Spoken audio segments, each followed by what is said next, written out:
Good morning. Oh, it's good to be with you today.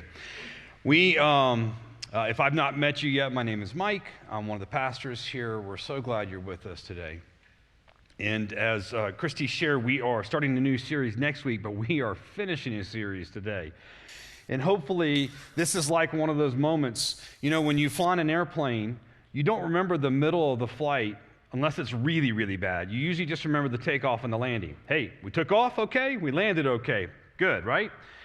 Because you're watching the free movies in between, trying to distract yourself from the fact that you're 40,000 feet in the air. At least that's just me. So we're going to try to land this series well today as we get to the end of Galatians. And I don't know what this has been like for you, but I find myself when we prepare and we think through how we're going to do series, true confession moment. We had our teaching team conversation. Everybody wanted to do this series except for me. And they were right, okay? I'm just going to tell you, I have really, really enjoyed this idea. And I don't know what it's been like for you, but man, this idea of I don't have to make something happen, that God actually will make it happen as I journey with Him and I just live life with Him, takes a ton of pressure off of me. And so I don't know what your journey of faith has been like, but there's a beauty to this thing called faith and this life with Jesus that we sometimes try to figure out how to fix it from the outside in, and Jesus invites us to an inside-out approach. Like, start dealing with the stuff in your heart and have it going. What's wrong with this? You need a picture. What's wrong with it? Is it not working? Better? It sounded fine to me before because I hear my own voice in my head, so... Should I start over? Are we good? We can pick up where we were? All right, very good. So I think what Jesus came to do was to fulfill the law and stop having it be an outward expression that then might affect our inward person. He said, no, this is about the inside-out approach. This is about where your heart is, there your treasure will be also.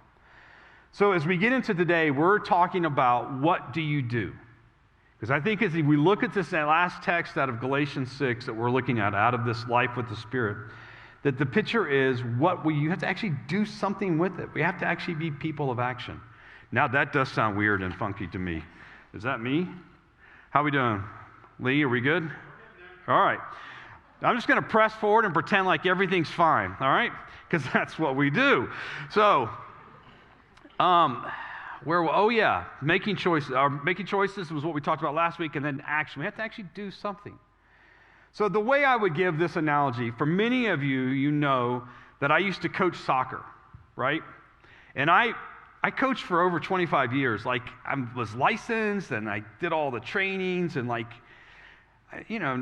if I could say this in a way that doesn't sound completely prideful, I'm actually a pretty good soccer coach. Like, I know the game, and I know how to develop kids, and I'm one of those coaches that has a pretty good idea of what he's doing. And one of the things that's always frustrated me about coaching soccer is the parents that sit in the sidelines and yell at their kids and try to give them direction. And they tell their kid why he's 45 yards out from the net to shoot. No, I don't want him shooting from 45 yards away at 9 years old. He's only going to get it about 10 yards. That's not the place to take the shot. But what happens is parents who don't understand the game are trying to help their kids figure it out. Well, we have this all the time. We have all this knowledge. We think, well, because I have a little bit of knowledge, I should know what to do, right? Anybody ever listen to sports talk radio? Monday morning is the best time. All the kooks come out. Especially after a Broncos Sunday loss.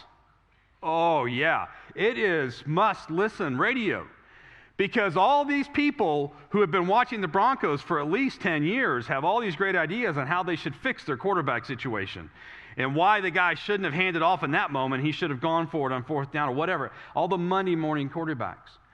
What happens is we become a society that's become so about knowledge, so about, well, I could figure this out, that we forget that there's people actually doing. And this life together with Jesus, this life by the Spirit, is not just about getting a bunch of knowledge. It's not just about knowing how other people should live their lives. It's about having moments where we start to look at our own life and go, What should I do? What should be the next step for me? How should I engage? So this morning, as we head into this life by the Spirit, I think experience, first of all, I think experience can be a great teacher when we're willing to learn and look from our successes and failures. But I do think that there's a place there where when we think about our actions, that we need others in the journey with us. And we need others to help us figure it out. And I think that the more we take on the role as a lifelong learner, the easier it is to figure out what's next. So this morning, as we head into Galatians 6, we're going to look at this last part about the actual doing, and then we're going to look at a story where Jesus helps his disciples understand how to figure out what to do next. All right, so let's pray real quick, and we'll dive in. All right, Jesus, you're so good. Thanks for coming and meeting us.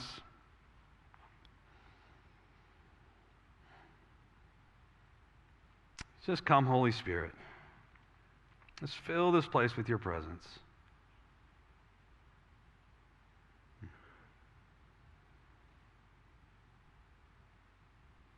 Thank you, Lord. Still my own mind.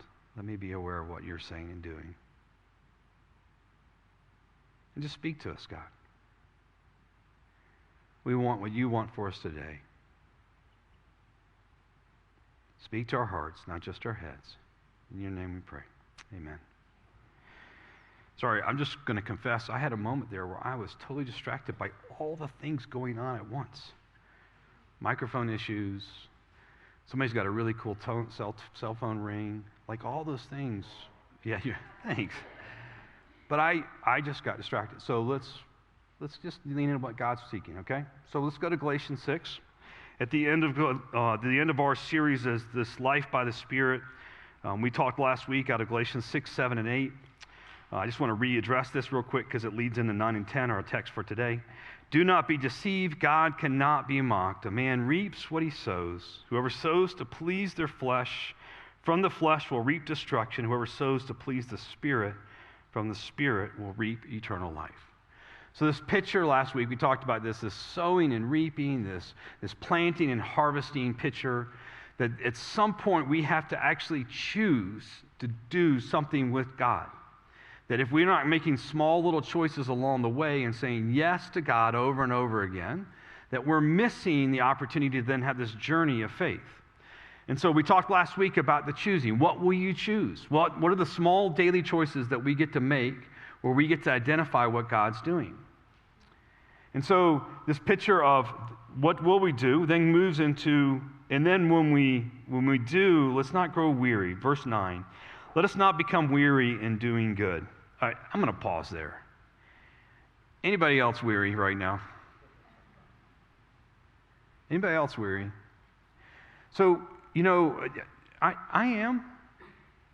Hey, let me explain to you, if I can, from what little bit of counselor speak I have.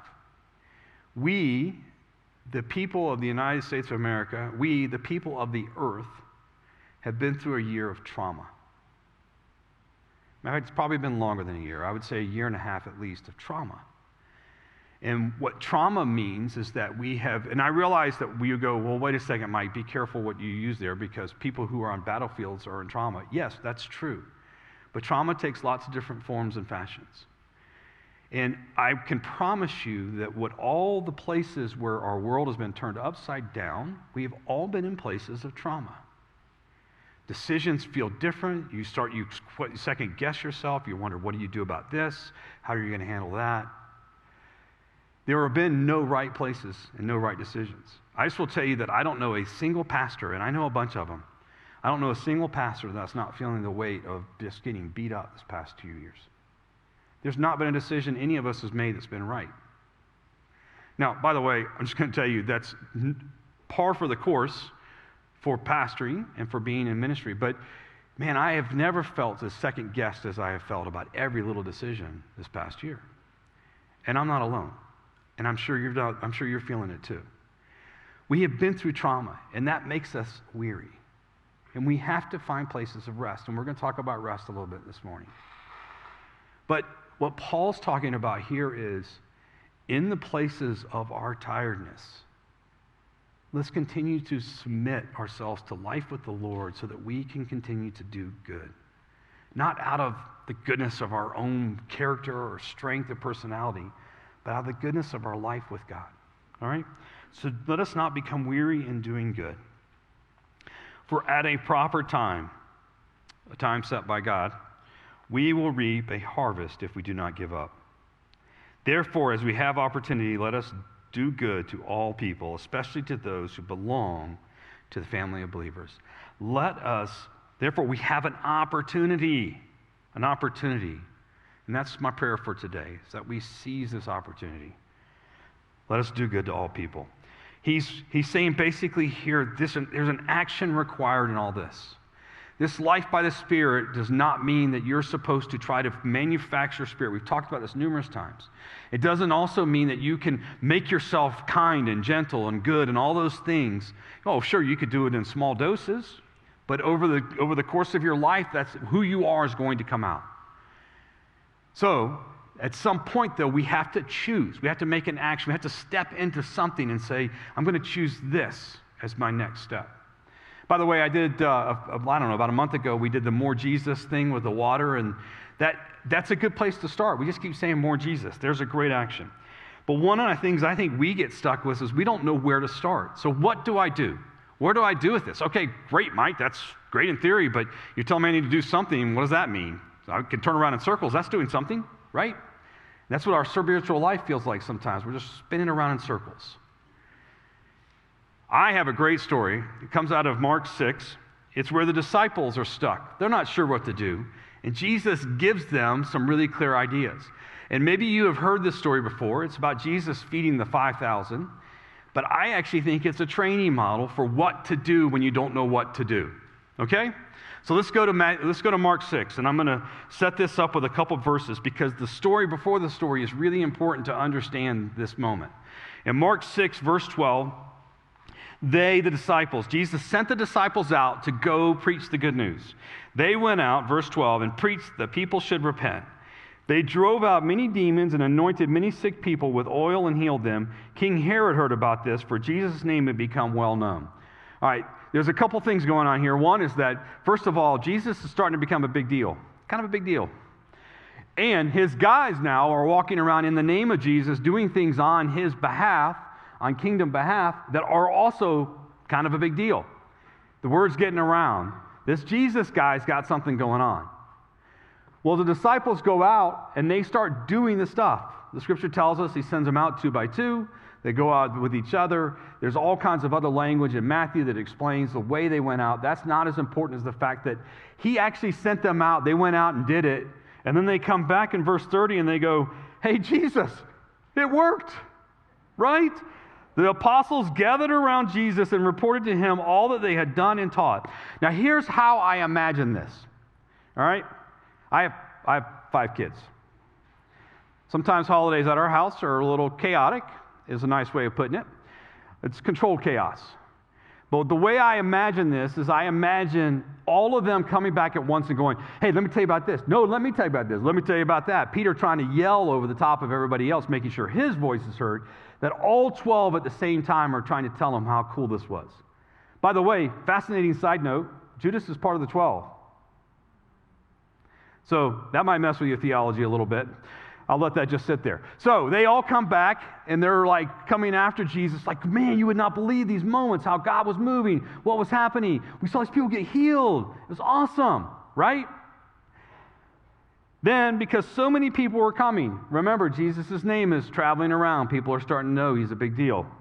So many people were coming and going that they did not have even a chance to eat as they're trying to tell Jesus about all these cool moments. He said to them, come with me by yourselves to a quiet place and get some rest. Come with me by a quiet place and get some rest. You know, part of the ministry of Jesus, it's small. You have to kind of look for these moments. But these little spots, and you'll see them throughout the text, where Jesus pulled away and refreshed, spent time praying and seeking God. John 5:19, Jesus says, the Son can do nothing of himself. He only does what he sees the Father doing. That Jesus constantly went back to the Father over and over and over again to be in close relationship, an intimate relationship with him. And that in doing that, he continued to refresh himself. If you find yourself weary and going, man, I am undone right now, carve out some time for yourself with your Father God. I don't know how to do that, Mike. Okay, well then find some devotional practice. And if you're still looking for something, let me know. There's some really great ones. One of the ones that I am really into right now is the Songs of Jesus by Tim Keller. He goes through the different psalms, and he lays out, it's just a little, it takes me about 5 minutes. But find some way to reset your heart. And remember, we talked about last week, the little small choices we make day after day build up to a longer life. So little small choices. So if you find yourself weary, just know it's part of what Jesus recommended was to pull people away after a time and go, hey, let's refresh a little bit. Okay?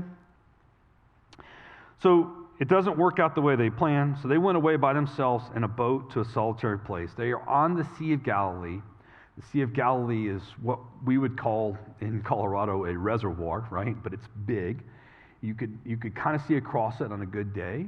And most fishermen, which remember Peter and Andrew and James and John were all fishermen when they came to follow Jesus, most fishermen would sail really close to the water's edge, even when they were fishing, because most people did not know how to swim in that day.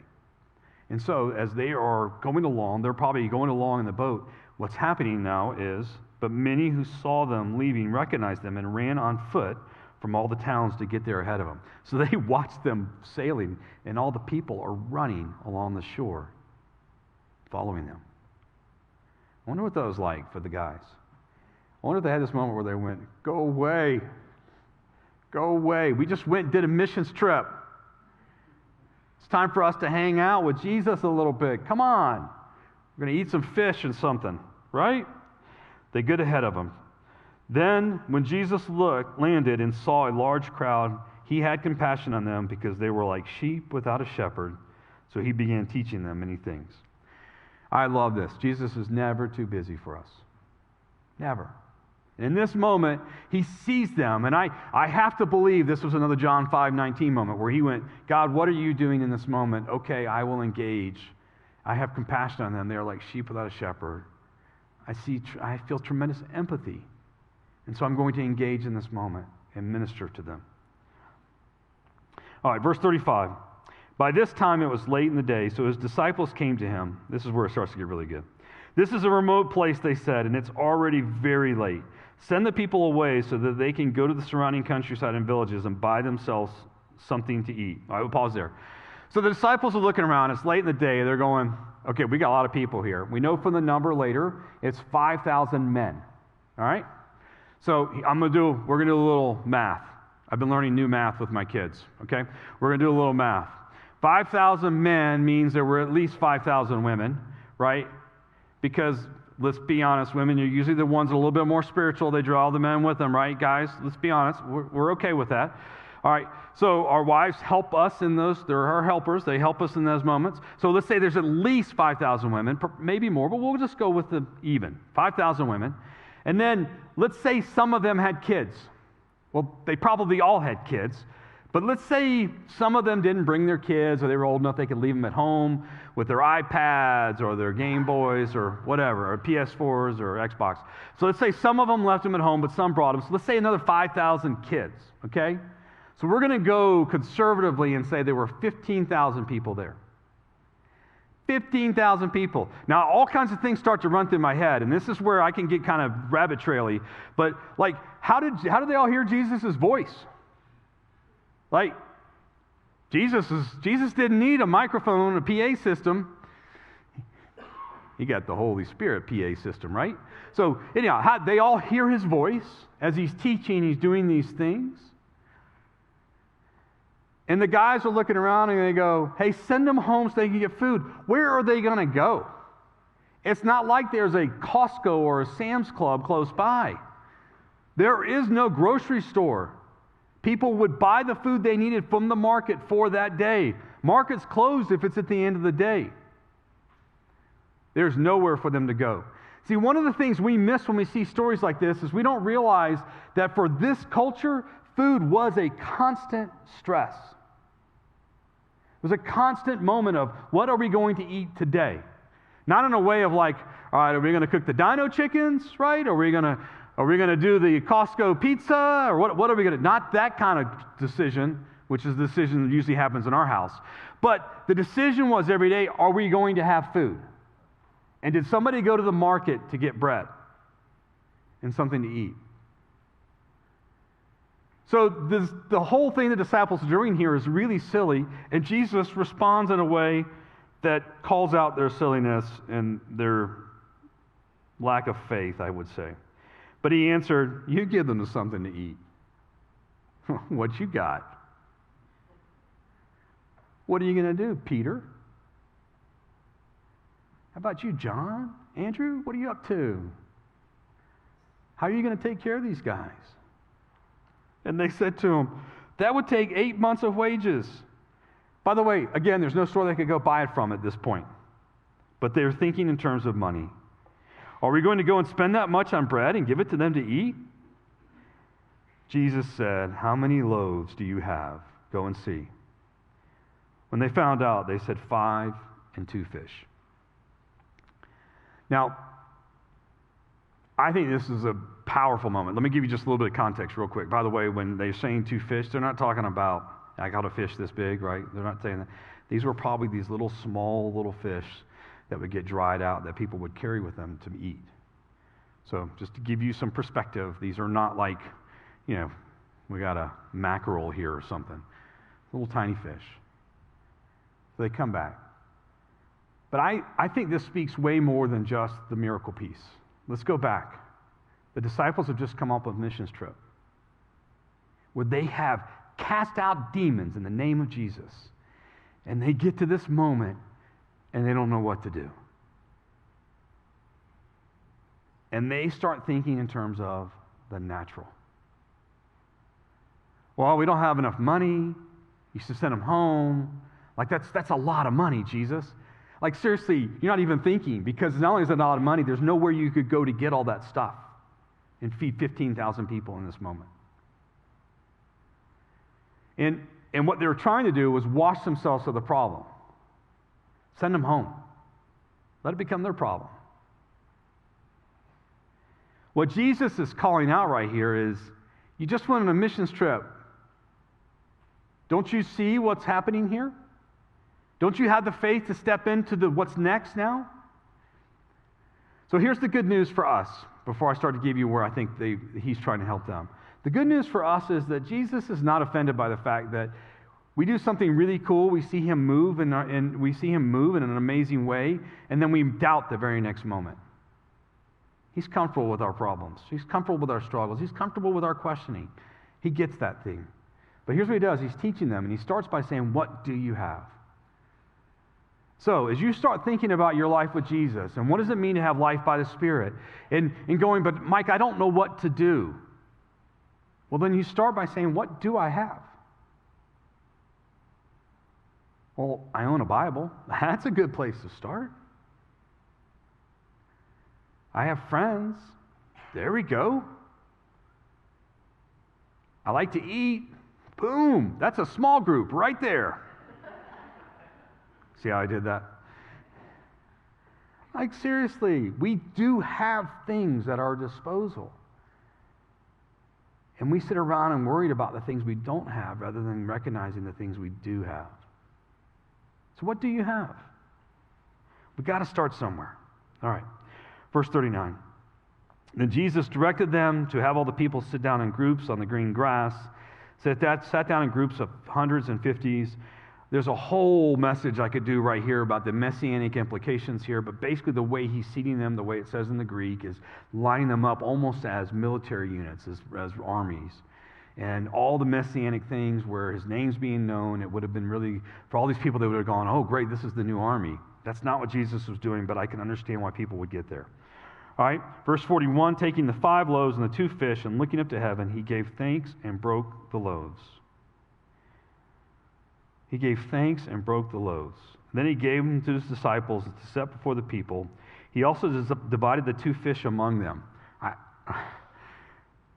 Okay, rabbit trail moment. I kind of wonder what that looks like. What is he, like breaking fish? I don't know how that worked. Just going, multiply. I don't know. But he divides the fish among them. They all ate and were satisfied, and the disciples picked up 12 basketfuls of broken pieces of bread and fish. One for each disciple, by the way. The number of men who had eaten was 5,000. What a powerful story. What a powerful story. Now, the miracle in and of itself is unreal, but that's not really the point of what we're trying to get to today. We're trying to get to what is Jesus up to, and what is he trying to teach his disciples? Because I think as we look at all this, that's the real key. What would the disciples have learned in this moment? I mean, the miracle in and of itself is unreal. I mean, it's so cool, right? And to take the very thing that is the most stressful thing for most families in that culture and say, I got it covered. There's all kinds of implications here. This harkens back to Moses and God, Yahweh, feeding the Israelites day after day by bringing them the manna. It harkens back to even the breaking of bread. Feels like a covenantal relationship going all the way back to Abraham. There's all kinds of implications about how God works that you could see out of this moment. As a matter of fact, we're going to take communion today. And so what a great story to set us up for this idea of taking communion and what that looks like and having life with God. But there's something here more I want us to see. I want us to look at it from the perspective of the disciples. What would they have learned? You just come off this ministry trip, this missions trip, where you have literally cast out demons in the name of Jesus. People have come to Jesus, literally come to Jesus. Matter of fact, they're probably part of the 15,000 wandering around now because they followed the disciples back to where Jesus was. But you've had this amazing moment where God's moving and you're getting a chance to participate with the movement of God. And then you hit this moment and you feel stuck. And you're not quite sure what to do. So what would they have learned? And what should we have learned? Well, I have 3 big things. One is I want to start with where Jesus responds from. Jesus sees the crowd. And I want to give you, this is one of these stories that comes out of all 4 translations of the Bible. Out of Mark, it says he had compassion on them because they were like sheep without a shepherd. They were like sheep without a shepherd. So he began teaching them many things. He had compassion on them. Out of Matthew, he had compassion on them and he healed their sick. There was clearly healing that went on that Mark doesn't discuss. Luke reminds us that he welcomed them and spoke to them about the kingdom of God. That's what he was teaching on, was the kingdom of God. And healed those who needed healing. I mean, you talk about a revival breaking out. This is the moment. And then John reminds us that people followed him because they saw the miraculous signs he had performed on the sick. More of the healing. The key here is that Jesus, in the midst of having this moment with his disciples, they're debriefing about this missions trip. He tries to pull them away to help them refresh and get refreshed. He pauses and goes, "Nope, I'm needed right now. God's doing something over here. Come on, guys, let's go." Jesus responds. He's not too busy for us. He's not. I don't care what the moment is or what thing you're wrestling with or what the circumstances feel like. It's not like he's going, "Hey, can I put you on hold right now with a little bit of music to soothe you until I can respond?" He always responds. Now, it may not be in the way you want, and it may not solve your problem. But I promise you, when you call out, he responds. The crowd, representing us, received. They received what Jesus brought. So they received, what did they receive? They received miracles, healings. Hey, we believe that God's in the healing business today. We believe that God meets and heals now. They received teaching, specifically about the kingdom of God. And he took care of their practical needs. He fed them. Now, let me be really careful, and I use that word specifically. He took care of their practical needs, not their everyday wants. And so be careful, even as we're asking God to move on our behalf, that they're things we need rather than things we just want. Second thing is ministry never stops. He says, "Come with me by yourselves to a quiet place and get some rest out of 31. He responds to the reports of this ministry trip by encouraging these guys to get some rest, because there are always opportunities to serve. And so this goes back again to John 5:19. Are we doing what God is doing? Are we doing what we see our Father God doing? Or are we trying to do things out of our own place of maybe insecurity or feeling like we need to be needed? And maybe it's even actual compassion and empathy for others. Or maybe it's sympathy, where we feel bad and we're trying to make things right. The good news is that none of us is Jesus. None of us is Jesus. Hopefully, life by the Spirit means that we're living life with God in such a way, that such closeness, that we take Jesus and His Spirit with us everywhere we go. But we're not Jesus. All we're trying to do is introduce people to Jesus. And we're trying to invite Jesus to be in these moments.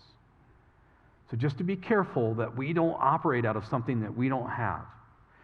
My good friend John Peterson says, all activity in the kingdom of God that is not born out of intimacy is unauthorized action. I'm going to say that again. I want you to hear these very clearly. All activity in the kingdom of God that is not born out of intimacy is unauthorized action. Life by the Spirit means we live so in step with God and His Spirit, so in step with what He's doing next, that we're not operating in places where He's not doing something. So oftentimes when people say, well, why won't God heal that person and He heals that person?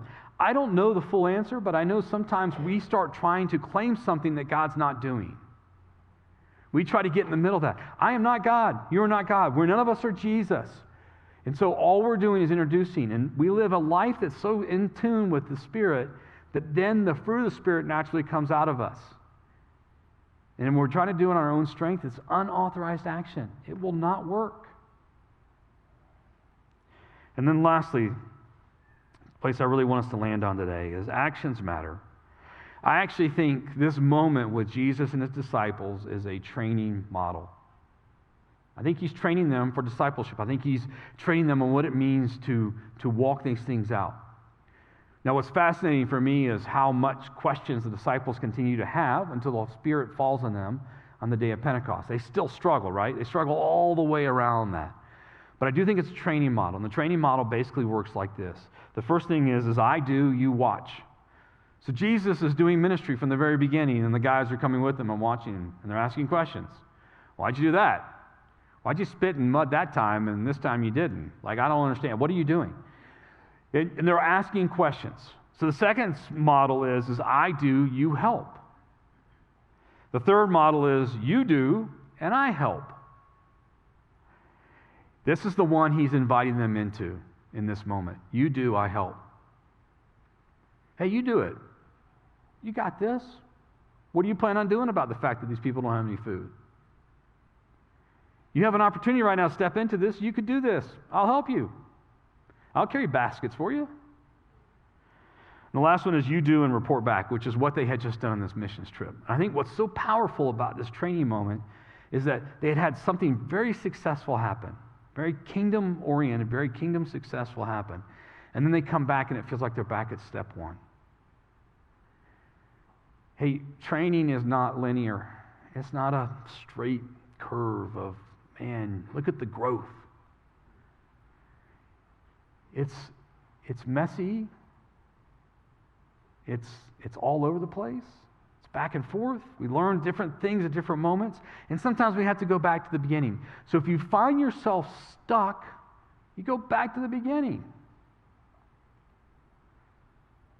Sorry, I got Princess Bride running through my mind right now. If you don't know the reference, you have to just go watch the movie. But I think we find ourselves stuck and we don't know where to go. And Jesus invites us to go back. This one's different. Come join me. Let me train you. But here's the second piece, and this is the other really important part, is that when Jesus sent them out, He didn't send them out one by one. He sent them out two by two. Because see, we're meant to do this together. So who is training you? Who is journeying with you in your faith journey as you're trying to figure things out, no matter where you are on the process? Who's walking with you?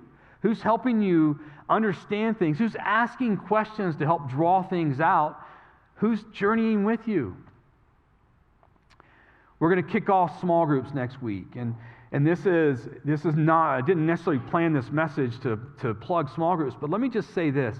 We believe here at New Covenant that the real life of the church happens in homes all around the community as people sit around tables and around living rooms looking at each other face to face. That's where real life happens. That's where we actually get a chance to grow. That's where we can absolutely blow it and people have to accept us anyways. And we think, well, gosh, I don't know that I want to be in a small group. I don't know that I know enough. What if they call on me and ask me a question? Here's the answer: Jesus. And if that's not the answer, then I'm not sure this is a small group you want to be in, okay? No, in all seriousness, that's not really always the answer. How are you doing? Jesus. What'd you have for lunch today? Jesus. That's not.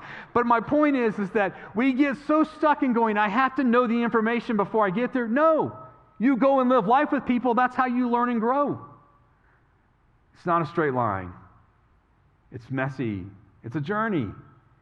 And you know what? It can be actually kind of fun if you don't take it so seriously. If you don't take yourself too seriously. Here's what I will tell you about our small group leaders, is every one of them are really good at letting you be where you are. Nobody's going to require you. What if they ask me to pray and I don't want to? Then just tell them no. Mike said I don't have to. Okay? The goal is to be together and grow and learn together. And one of the ways we do that is with each other. Man, this journey of faith is impossible by ourselves. It's impossible. Man, it's hard anyways. But it's impossible by ourselves. You know what has held me in place in the last year and a half? Is the people that love me. Small group, my small group has been amazing. They've really held me in place. Our friends, we've got friends in this church that we've known for 10, 12 years. They've held us in place.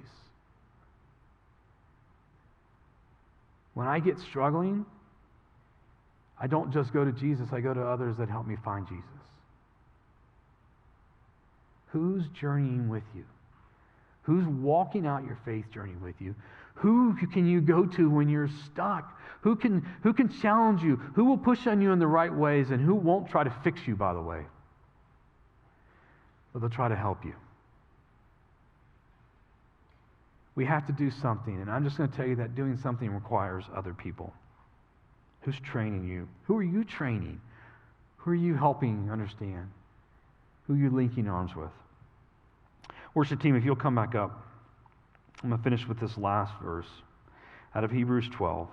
I'm going to kind of pull this back to don't grow weary in doing good. Another way of looking at this, Hebrews 12. Therefore, since we are surrounded by such a great cloud of witnesses, let us throw off everything that hinders and the sin that so easily entangles, and let us run with perseverance the race marked out for us, fixing our eyes on Jesus, the pioneer and perfecter of our faith. It is a race. It's a journey. And by the way, it's not a sprint. It's a marathon. Actually, I think it's more like a Tough Mudder, right? You're dodging logs and crawling in mud, and some people wear tutus to do that stuff. And you don't have to do that. But I think it's a journey. And one of the things that I love about this verse, and I've shared this before at our church, but I'm going to share it again. We often sometimes think within the church that the way this is like a football game. It's like a football game where the people of the church are sitting in the stands watching the pastors and the ministry people and the leaders do the work, watching them play the game. And then we're sitting there going, Pastor, why didn't you throw it to the wide receiver? He's wide open. That tight end can't catch, right? That's not the way it's supposed to work. The way the game is supposed to work is the pastors and leaders are actually on the sidelines. We're sitting in plays. We're running practices. We're coaching. You're playing the game. You're doing the stuff. John Wimber says we're all just loose change in the pocket of Jesus to be spent however he wants. You're doing the stuff. The people sitting in the stands, it's the crowd of witnesses. It's those that have gone before us who are cheering us on from heaven, saying, you got this. You can do this. There's a good place you're headed to. Don't get weary doing good. Keep going. By the way, the pastors and leaders are actually player coaches. We're sometimes on the field. Just sometimes we get old. We're going to finish by taking communion, and what I'd like you to do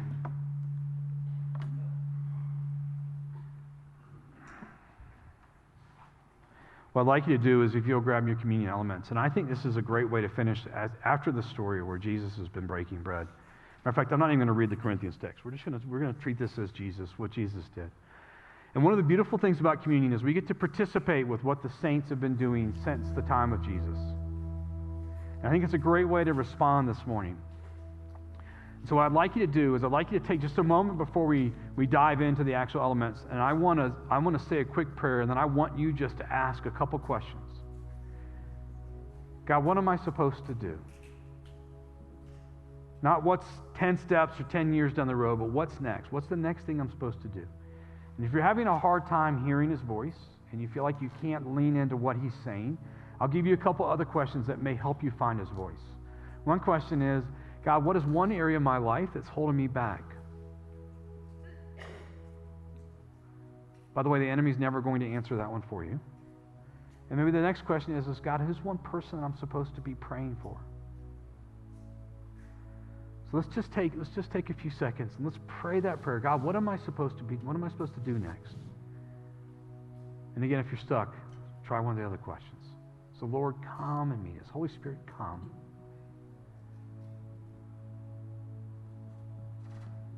Come.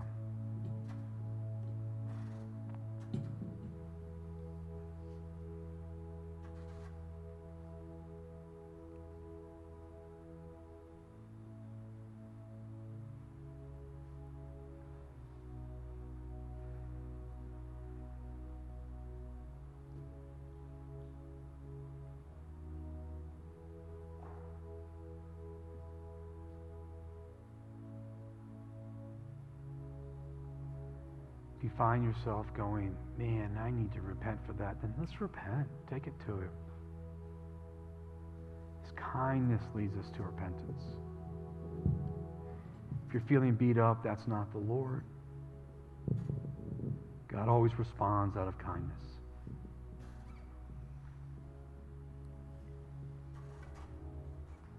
Thank you, Lord. On the night he was betrayed, Jesus took bread and he broke it and gave thanks. He said, this is my body which is broken for you. Take, eat in remembrance of me. Let's take the bread together.